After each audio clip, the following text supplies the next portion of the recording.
कहानी की शुरुआत में हम एक फ्यूचरिस्टिक जेल को देखते हैं जहां माफिया नाम का एक शो चल रहा था। शो के शुरू होने पर गेम मास्टर ने दर्शकों और खिलाड़ियों को गेम्स के रूल बताए। इस गेम में 11 प्लेयर्स थे, जिनमें से 9 आम लोग और 2 माफिया गैंगस्टर्स थे, मगर कोई भी ये नहीं जानता था कि कौन कौन है। इस गेम में आम लोगों यानी सिविलियंस का मकसद था कि वो माफिया को ढूंढकर उन्हें गेम से बाहर कर दें, और माफिया का मकसद था कि वो सिविलियंस होने का नाटक करके गेम में आखिर तक बने रहें। हर रोज सभी खिलाड़ी मिलकर वोट करेंगे कि वो किसे गेम से बाहर करना चाहते हैं, और इस चुने हुए आदमी को असलियत में मार दिया जाएगा, वो भी उस तरीके से जिससे वो सबसे ज्यादा डरता हो। गेम मास्टर के ड्रोन्स हर रात उस चुने गए खिलाड़ी को मौत के मुंह में ले जाएंगे। जो भी इस गेम के अंत तक जिंदा रहा उसे $1 बिलियन का इनाम मिलेगा। अगर आखिरी राउंड में एक सिविलियन और एक माफिया बचा तो माफिया अपने आप जीत जाएगा। इसके बाद हम एक बेहद एडवांस कमरा देखते हैं जिसमें सभी खिलाड़ियों को बैठाया गया था। जल्द ही ड्रोन्स ने वहां आकर सभी खिलाड़ियों की कलाइयों पर एक खास टैटू बना दिया जिसमें लिखा था कि वो सिविलियन है या माफिया। इसके बाद गेम मास्टर ने सभी खिलाड़ियों का परिचय देना शुरू किया। सबसे पहला खिलाड़ी था लूका, जो कि 85 साल का एक अरबपति बुढ़ा था। वो एडवांस दवाइयों और केमिकल्स का इस्तेमाल करके अपनी उम्र से काफी जवान दिखता था। असल में वो 1 नंबर का जुआरी था और सट्टेबाजी करके ही इतना ज्यादा अमीर हुआ था, और अब वो इस गेम में अपनी जिंदगी पर सट्टा खेलने आया था। उसके पोते पोती तो घर पर बैठे बेसब्री से उसकी मौत का इंतजार कर रहे थे, मगर वो ये नहीं जानते थे कि लूका ने अपनी वसीयत में लिखा था कि अगर लूका इस गेम में मारा गया तो उसके पोते पोतियों को कोई पैसा ना मिले। खैर, अगला खिलाड़ी था इलाय, जो 38 साल का एक इंजीनियर है। उसे कैंसर था और डॉक्टर्स के मुताबिक उसके पास जिंदा रहने के लिए सिर्फ 3 महीने का समय है। इसी वजह से इलाय इस गेम में आया था ताकि वो मरने से पहले अपने परिवार को ढेर सारे पैसे दे जाए। जब उसकी पत्नी को पता चला कि इलाय इस गेम में हिस्सा लेने वाला है तो उसने इलाय को रोकने की बहुत कोशिश की, क्योंकि वो चाहती थी कि इलाय अपने आखिरी दिन अपने परिवार के साथ गुजारे, मगर इलाय ने उसकी बात नहीं सुनी। इसके बाद हम 2 और खिलाड़ियों को देखते हैं जो असल में जेल से लाए गए 2 कैदी थे। उनके नाम थे बुचर और इवान। असल में इस गेम शो का सरकार के साथ खास प्रोग्राम था जिसके मुताबिक देश की किसी भी जेल का कोई भी कैदी इस गेम में हिस्सा ले सकता है। अगर वो जीत गया तो उसे पैसों की बजाय आजादी मिल जाएगी और पैसे जाएंगे सरकार को। खैर, अब गेम मास्टर ने परिचय देना बंद किया और खिलाड़ियों को अपनी पहचान बताने को कहा, मगर सभी ने कसम खाकर कहा कि वो तो सिविलियंस हैं। इसके बाद उन सबको 10 मिनट का समय दिया गया जिसमें उन्हें चुनना था कि आज किसे इस ग्रुप से निकलकर मौत के मुंह में जाना होगा। बाहर सभी खिलाड़ियों के दोस्त और परिवार वाले टीवी पर ये शो देख रहे थे और उनकी धड़कनें तेज हो गई। कॉन्स्टेंटाइन नाम के खिलाड़ी ने इस राउंड में वोट ही नहीं किया, पर मैरी नाम की कंटेस्टेंट ने किलियन का नाम दिया और पीटर ने भी उसकी हाँ में हाँ मिला दी। तभी बुचर को एहसास हुआ कि उसने मैरी और पीटर दोनों को टीवी पर देखा है। तब ये खुलासा होता है कि मैरी 24 साल की एक मशहूर बैले डांसर है और पीटर उसका सबसे बड़ा फैन। बदकिस्मती से एक दिन तेज बारिश की वजह से मैरी का खतरनाक एक्सीडेंट हो गया था और उसकी टांगें इस कदर जख्मी हो गई कि डॉक्टर ने कहा कि आज के बाद वो दोबारा कभी डांस नहीं कर पाएगी। उस दिन से बारिश और बिजली मैरी का सबसे बड़ा डर बन गए। खैर, एक एडवांस सर्जरी के जरिए उसे नकली टांगे मिल सकती हैं जो बहुत बढ़िया होंगी और उनकी मदद से वो दोबारा डांस भी कर पाएगी, लेकिन उसके लिए चाहिए बहुत सारा पैसा, और इसीलिए मैरी इस गेम में आई थी। असल में पीटर भी इस गेम में मैरी की मदद करने ही आया था। सच तो ये था कि आज तक वो मैरी को पैसे देने के लिए न जाने कितनी चीजें बेच चुका था। ये आदमी पागल है भाई प्यार में, ये मरेगा पक्का, लिखवा लो मेरे से। लेकिन ये सुनकर मैरी रोने लगी, क्योंकि असल में पीटर कई सालों से पागलों की तरह उसका पीछा कर रहा था और मैरी को ये बात बिल्कुल भी पसंद नहीं थी। खैर, बाकी खिलाड़ियों ने जब ये देखा तो उन्हें लगा कि ये तो एक सपोर्टर के साथ आई है, ऐसे तो ये जिसे चाहे एलिमिनेट कर देगी। इसीलिए उन सब ने पहले मैरी का ही नाम ले लिया। उसी पल पीटर ने बीच में आकर कहा कि वो माफिया है, मगर इतने में समय खत्म हो गया था और मैरी गेम की सबसे पहली शिकार बन गई। तब ये बताया जाता है कि उसकी कलाई पर सिविलियन टैटू था, यानी वो एक सिविलियन थी। खैर, फिर उसकी कुर्सी अचानक अपने आप छत पर बने एक बड़े से काले गोले की ओर बढ़ने लगी। इधर पीटर ने उसे बचाने की कोशिश की, मगर वो अपनी कुर्सी से बंधा हुआ था। उस रहस्यमयी काले गोले में घुसते ही मैरी बेहोश हो गई और अपनी जिंदगी के सबसे बड़े डर से उसका सामना हुआ। उसने देखा कि वो अंधेरी रात में घने जंगल में फंस गई थी। अचानक जोरदार बारिश शुरू हो गई और जैसे ही बिजली गिरी तो वो तेजी से भागने लगी। उसी पल बिजली उसका पीछा करके उस पर जोरदार हमले करने लगी ताकि वो चट्टान की दिशा में भागे। अब इस भयंकर तूफान से बचने के लिए मैरी चट्टान से कूद गई, मगर बीच हवा में ही उस पर बिजली गिर पड़ी, जिससे उसकी दर्दनाक मौत हो गई। उसी पल उसका शरीर हवा में ही भस्म होकर उस गोले में ही समा गया। बाद में गेम मास्टर ने ऐलान किया कि पहली रात हो चुकी है और फिर ड्रोन सभी खिलाड़ियों के ऊपर उड़कर अगला शिकार ढूंढने को तैयार हो गए। अब की बार सबने बुचर को चुना तो बुचर गुस्से में सबको गालियां देने लगा। खैर फिर उसकी कुर्सी उड़कर काले गोले में समा गई और फिर हमें गेम से पहले हुआ उसका दिमागी हालत का टेस्ट दिखाया जाता है। साइकोलॉजिस्ट ने उससे कई सवाल पूछे, मगर बुचर ने ज्यादा जवाब नहीं दिए। उसने कहा कि उसे किसी भी चीज से डर नहीं लगता, पर बाद में उसने कहा कि वो बेवकूफों की टोली के बीच एक बेवकूफ की तरह नहीं मरना चाहता। खैर अब उस गोले में बुचर का आखिरी समय शुरू हुआ, जहां वो एक डरावने से मौत के कुएं में था। जल्द ही दो हट्टे कट्टे पहलवान वहां आए तो उन्हें देखते ही दर्शक जोर जोर से चिल्लाकर मार पिटाई की मांग करने लगे। कुछ ही पलों में दोनों पहलवानों ने बुचर को बड़ी बेरहमी से पीटना शुरू कर दिया और बुचर उनके सामने टिक नहीं पाया। वो उसे उठाकर इधर उधर पटक रहे थे, मगर अचानक बुचर ने जमीन से मिट्टी उठाकर उसकी आंखों में झोंक दी और फिर एक बोतल से उन पर हमला बोल दिया। उसने लगातार जोरदार वार करके एक पहलवान को मार गिराया, पर तभी दूसरे ने उसे धक्का दे दिया। खैर बुचर फिर भी रुका नहीं और जमीन से चीजें उठा उठा कर अपने दुश्मन पर जबरदस्त हमले करता रहा। उसने पहलवान की हड्डियां तोड़कर उसे मार डाला, मगर ये क्या, वो बार बार जिंदा होकर वापस लौट आता था। आखिरकार कई बार मारने के बाद पहलवान वापस जिंदा नहीं हुआ और इधर असली जेल में मौजूद उसके सभी साथी ये देखकर तालियां बजाने लगे। बुचर को लगा कि अब वो सच में आजाद हो जाएगा, मगर जैसे ही उसने एक कदम पीछे रखा तो उसका पैर फिसल गया और जमीन पर रखे लोहे के सरिये उसके सर में घुस गए, जिससे उसकी मौके पर ही मौत हो गई। उधर शो में पीटर अब भी मैरी की मौत पर गुस्सा था, इसलिए उसने कहा कि बुचर का यही हाल होना चाहिए था। कुछ देर बाद गेम मास्टर ने ऐलान किया कि अब अगले वोट की बारी है, पर इस बार उनके पास 8 मिनट का समय था। तभी अचानक कॉन्स्टेंटिन ने कहा कि वो जानता है कि माफिया कौन है। फिर हमें पता चलता है कि बचपन में उसे पहले ही भविष्य दिखाई दे जाता था। उसे सब पता चल जाता था कि कब वो टेस्ट में फेल होगा, कौन सी लड़की उसे धोखा देगी, वगैरह वगैरह। जल्द ही लोग उसे ब्लैक मैसेंजर के नाम से जानने लगे और जब वो बड़ा हुआ तो पैरासाइकोलॉजिकल शोज पर जाने लगा। इसके अलावा वो युद्ध के समय में सरकार को जरूरी सलाह भी देता ताकि वो लड़ाई जीत सके। उसका सबसे बड़ा डर था कि वो बुढ़ा होकर नहीं मरना चाहता। खैर अब कॉन्स्टेंटीन ने कहा कि पीटर माफिया है। तब पीटर ने उससे पूछा कि अगर उसे सब पता चल ही जाता है तो उसने मैरी को सिविलियन होने के बावजूद मरने क्यों दिया। कॉन्स्टेंटीन ने कहा कि उसे सारा पैसा अपने लिए चाहिए, वो किसी सिविलियन के साथ पैसा बांटना नहीं चाहता। खैर अब पीटर को लगा कि कॉन्स्टेंटीन ही माफिया है और उसने कॉन्स्टेंटीन को वोट कर दिया। इलाई और लॉरा ने भी कॉन्स्टेंटीन का नाम लिया, मगर बाकी खिलाड़ियों ने पीटर का नाम लिया। आखिरकार ये खुलासा होता है कि पीटर भी एक सिविलियन था, यानी कॉन्स्टेंटीन ने झूठ कहा था।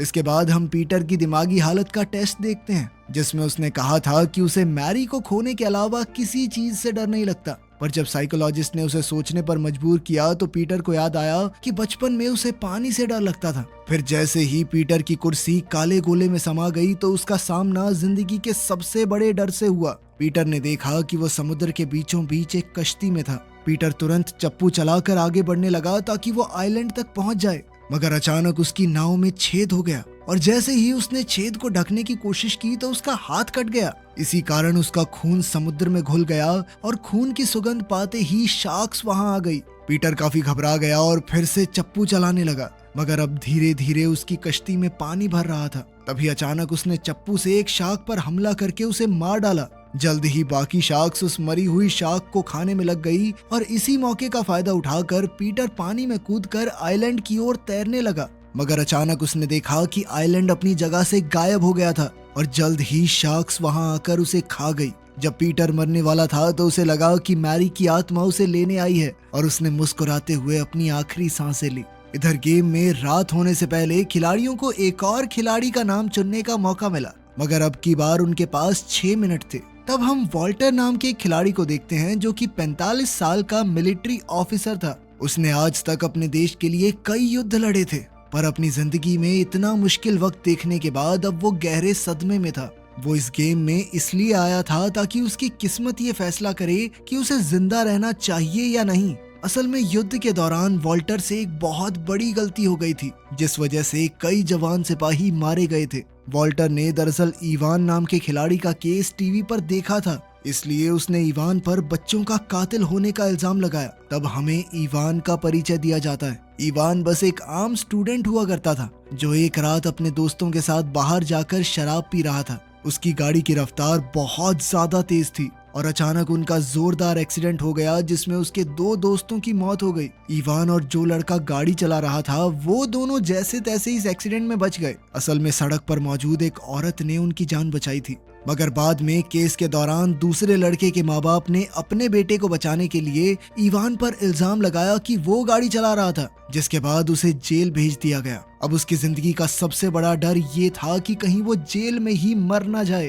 खैर, फिर इवान ने सबसे कहा कि वो बेकसूर है और उसे बिना बात फंसाया गया है। फिर उसने लॉरा से कहा कि उसने लॉरा को कहीं देखा है, मगर लॉरा ने कहा कि वो एक दूसरे को नहीं जानते। इसके बाद लॉरा ने वॉल्टर पर माफिया होने का आरोप लगाया, तो वॉल्टर ने वापस उसे माफिया कहा। जल्द ही दोनों में बहसबाजी शुरू हो गई, मगर अंत में वॉल्टर ने लॉरा के नाम का वोट डाल दिया और फिर लॉरा ने अपना वोट वॉल्टर को दिया। जल्द ही लूका, इवान और इलाई ने भी वॉल्टर का नाम लिया, तो वॉल्टर गुस्से में चिल्लाने लगा। अंत में कॉन्स्टेंटीन ने भी वॉल्टर का नाम लिया। तो अब बाकी किसी के वोट करने से कोई फर्क ही नहीं पड़ेगा, क्योंकि बहुमत ने वॉल्टर को चुन लिया था। तब जाकर ये खुलासा होता है कि वॉल्टर भी एक सिविलियन ही था, यानी दोनों माफिया मेंबर अब भी गेम में ही थे। जैसे ही वॉल्टर की कुर्सी काले गोले में समाई, तो वो उसी जगह पहुंच गया जहां उसने अपनी जिंदगी की सबसे बड़ी गलती की थी। उसने अपने आदमियों को दुश्मन के हमले से सावधान करने की कोशिश की, लेकिन तब तक बहुत देर हो चुकी थी। जल्द ही दुश्मनों ने उसकी टीम को चारों ओर से घेर लिया और वॉल्टर के फौजी कीड़े मकोड़ों की तरह मरने लगे। कुछ ही पलों में वॉल्टर का ये सपना और भी डरावना हो गया, जब उसके सामने मौजूद दीवारें गायब हो गई और सामने से और दुश्मन उन पर हमला करने आ गए। वो बड़ी बेरहमी से वॉल्टर के फौजियों को चुन चुन कर मार रहे थे। आखिरकार वॉल्टर बाहर निकला तो उसने दुश्मनों पर ताबड़तोड़ गोलियां चला दी, मगर अपने साथियों की मौत और सामने दीवार गायब होते हुए देखकर उसे एहसास हो गया कि उसका आखिरी समय आ चुका है। आखिरकार दुश्मनों ने वॉल्टर को गोलियों से भूनकर मार डाला। कुछ देर बाद हम देखते हैं कि गेम में एक और शाम ढल चुकी थी और अब अगले शिकार की बारी थी। तब ड्रोन्स ने लॉरा को चुना और फिर हमें लॉरा की कहानी बताई गई। लॉरा के पास घर, अच्छी नौकरी और एक हंसता खेलता परिवार था, पर बदकिस्मती से वो नशे की गिरफ्त में आ गई और उसकी हालत काफी बिगड़ गई। उसने अपने पति को भी अपनी कोई मदद नहीं करने दी। फिर जल्द ही उसके बेटे की मौत हो गई और उसका पति उसे अकेला छोड़कर चला गया। अब वो बिल्कुल अकेली रह गई थी। फिर उसने कहा कि उसे सबसे ज्यादा डर ऊंचाई से लगता है। लॉरा ने बताया कि उसने पूरे 8 साल तक घर से बाहर कदम नहीं रखा, पर एक रात जब वो सड़क किनारे थी तो उसके सामने एक घिनौना एक्सीडेंट हुआ। तब ये खुलासा होता है कि लॉरा ने ही इवान और उसके साथी की जान बचाई थी। साथ ही उस लड़के के माँ बाप ने लॉरा को कोर्ट में झूठी गवाही देने पर मजबूर किया था। ये सुनकर इवान के होश उड़ गए, मगर फिर भी उसने लॉरा को माफ कर दिया, क्योंकि अब सच सबके सामने आ गया था कि वो बेकसूर है। आखिरकार गेम में ऐलान हुआ कि लॉरा भी एक सिविलियन थी। जब उसकी कुर्सी काले गोले की तरफ जा रही थी तो लॉरा ने इवान से कहा कि वो उसकी जीत की कामना करेगी। आखिरकार उस गोले में लॉरा ने देखा कि वो एक प्लेन पर थी, जो कि एक डरावने काले बादल की ओर बढ़ रहा था। जल्द ही इस अंधेरे बादल ने प्लेन पर हमला कर दिया, जिससे प्लेन को काफी भारी नुकसान हुआ। प्लेन के कई पुर्जे टूट गए और छत गिरने लगी। एक एयर होस्टेस उसकी सीट बेल्ट ठीक करने आई, मगर अचानक अंधेरा उसे भी निकल गया। धीरे धीरे प्लेन के सभी हिस्से टूटकर गिरने लगे और आखिरकार लॉरा भी मौत के मुंह में गिर गई। इसके बाद खिलाड़ियों को अगला इंसान चुनने के लिए 4 मिनट का समय दिया गया। कॉन्स्टेंटीन ने तुरंत इवान का नाम लिया, जिससे वहां बहस शुरू हो गई और इसी दौरान इलाई को एहसास हुआ कि शायद कीरन और केट एक दूसरे को जानते थे। कीरन ने कहा कि कॉन्स्टेंटीन माफिया है, पर इवान ने इलाई का नाम लिया। इस वक्त सभी खिलाड़ियों के बीच मतभेद हो रहे थे। कॉन्स्टेंटीन, इलाई और लूका ने इवान का नाम लिया, जबकि केट और कीरन ने कॉन्स्टेंटीन का नाम लिया और इवान ने इलाई को वोट दिया। अब रूल्स के मुताबिक चुने गए खिलाड़ी को सबसे ज्यादा वोट्स मिलने चाहिए, इसलिए ये ऐलान हुआ कि एक बार फिर से वोटिंग होगी। इस बार लूका ने अपना वोट बदलकर कॉन्स्टेंटीन को दे दिया और बाकी चारों ने पहले की तरह ही वोट किया। उसी समय कॉन्स्टेंटीन ने अपने आप को वोट देकर सबको हैरान कर दिया। शो में ये पहली बार हुआ था कि किसी ने अपने आप को वोट दिया था। आखिरकार ये खुलासा हुआ कि कॉन्स्टेंटीन ही माफिया था। इसके बाद जब वो काले गोले में पहुंचा तो उसने देखा कि वो सीढ़ियों से नीचे जा रहा था। फिर अचानक एक आदमी उससे टकरा गया और उसे दादाजी कहकर पुकारा। ये शब्द सुनते ही कॉन्स्टेंटीन गुस्से से भर गया, मगर जल्द ही वो जोर से खांसने लगा और तभी उसके सामने कई शीशे आ गए जिनमें उसने देखा कि वो तेजी से बूढ़ा हो रहा है। अब उसके लिए सीढ़ियां उतरना बेहद मुश्किल हो रहा था। मगर जैसे ही वो अपने आखिरी समय तक पहुंचा तो अचानक कॉन्स्टेंटीन जोर जोर से हंसने लगा। उसने कहा कि मैंने चीटिंग की है। सच तो ये था कि उसे बुढ़ापे से मरने से बिल्कुल डर नहीं लगता था, बल्कि ये तो उसके मुताबिक सबसे खूबसूरत मौत थी। खैर आखिरकार एक और शाम ढली और अब ड्रोन्स ने अगले खिलाड़ी को चुना। उन्होंने इवान को चुना, पर फिर यह पता चला कि वो भी एक सिविलियन था। उसे जाते देख केट की आंखों में आंसू आ गए, मगर इवान ने कहा कि उसे मरने का कोई गम नहीं है, क्योंकि अब यह साबित हो चुका है कि वो बेगुनाह है। जाने से पहले उसने अपनी माँ से कहा कि वो उनसे बेहद प्यार करता है और फिर उसने एक अच्छा बेटा ना बन पाने के लिए उनसे माफी मांगी। अंत में काले गोले में पहुंचकर उसने देखा कि वो एक जेल में था, जहां गार्ड्स उसे सजाए मौत के लिए ले जा रहे थे। तब इवान ने अपने मन में सोचा कि वो अपनी माँ के साथ एक बीच पर है, लेकिन तभी अचानक गार्ड्स ने उसे गोलियों से भूनकर मार डाला। अब इस खेल में सिर्फ 4 लोग बाकी थे, जिनमें से एक माफिया था। इस बार उनके पास वोट करने के लिए सिर्फ 2 मिनट का समय था और जल्द ही इसे लेकर उनमें बहस छिड़ गई। इलाई ने कहा कि कीरान और केट बॉयफ्रेंड गर्लफ्रेंड हैं, और तब हम कीरान की कहानी देखते हैं। कीरान एक जवान लड़का था जो अपने दोस्त के डेयर देने पर इस गेम का हिस्सा बना था। फिर गेम शुरू होने से एक दिन पहले उसकी मुलाकात केट से हुई और केट को उससे मिलकर न जाने क्यों इतना अच्छा लगा कि उसने अपनी जिंदगी के सारे राज कीरान के सामने रख दिए। उसने कहा कि उसे ऊंचाई, रेगिस्तान और सपनों से बेहद डर लगता है। फिर उसने बताया कि वो एक अनाथालय में पली बड़ी थी, इसलिए उसे लगता था कि इस दुनिया में उसकी रक्षा करने वाला कोई नहीं आएगा। खैर सच तो ये था कि केट और कीरान दोनों ही नहीं जानते थे कि वो गेम में दोबारा मिलने वाले हैं। खिलाड़ियों की बहसबाजी काफी देर तक चलती रही और अंत में समय खत्म हो गया। अब कंप्यूटर ने अगला खिलाड़ी चुना तो केट का नाम सामने आया। अब उसकी कुर्सी खुद ब खुद काले गोले की तरफ जाने लगी, मगर उसी पल कीरान भागकर उसकी कुर्सी से लटक गया ताकि वो दोनों एक साथ उस गोले में समा जाएं। खैर गोले में घुसते ही उन दोनों ने देखा कि वो दोनों कांच की जमीन पर खड़े थे और उनके चारों तरफ भयानक तूफान मंडरा रहा था। उनके एक कदम आगे बढ़ाने पर कांच टूट जाता था तो अचानक कीरान केट की तरफ दौड़ा और फिर वो दोनों मिलकर एक साथ दौड़ने लगे और उनके पीछे कांच की जमीन तेजी से टूटने लगी। अचानक उनके पैरों तले भी जमीन टूट गई और वो सीधा एक काले रेगिस्तान पर जा गिरे। उसी पल उन्हें एक चट्टान के ऊपर रोशनी का ट्रायंगल दिखाई दिया तो उन्होंने इसका पीछा करने का फैसला किया। जैसे ही वो आगे बढ़ रहे थे तो उनके पीछे की चट्टानें बड़े बड़े सांपों में बदलने लगी। ये सांप उनका पीछा करने लगे तो वो दोनों बहुत तेजी से दौड़े, लेकिन फिर अचानक उनके सामने एक भयंकर मॉन्स्टर आ गया। ये असल में कीरान के डर का नतीजा था, क्योंकि अब वो केट को खोने से सबसे ज्यादा डरता था। अब कीरान ने केट को छुपने को कहा और खुद मॉन्स्टर पर पत्थर फेंककर हमला करने लगा। जैसे ही वो मॉन्स्टर रोशनी के त्रिकोण के सामने आया तो अचानक उसकी रोशनी से उसका शरीर जलने लगा। तभी कीरान की नजर मॉन्स्टर के गले में लटक रहे दूसरे त्रिकोण पर पड़ी। अब वो तेजी से दौड़कर मॉन्स्टर की टांग पर चढ़ा और उसके गले से त्रिकोण चुरा लिया। अब उसने उसी त्रिकोण की मदद से रोशनी को मॉन्स्टर की तरफ डाइवर्ट करके उसे जलाकर राख कर दिया। इसके बाद उन दोनों को एक पत्थर दिखाई दिया जिस पर चेहरे बने हुए थे और उसकी एक आंख में त्रिकोण लगा हुआ था। अब उन्होंने मॉन्स्टर का त्रिकोण दूसरी आंख में लगा दिया तो अचानक वो पत्थर हिलने लगा और उसके सामने एक रास्ता बन गया जो सीधा एक घर को जाता था। जब वो उस घर में पहुंचे तो केट ने देखा कि ये वही अनाथालय था जहां वो बड़ी हुई थी। उसने देखा कि उसकी माँ उसे एक औरत को सौंपकर जा रही थी।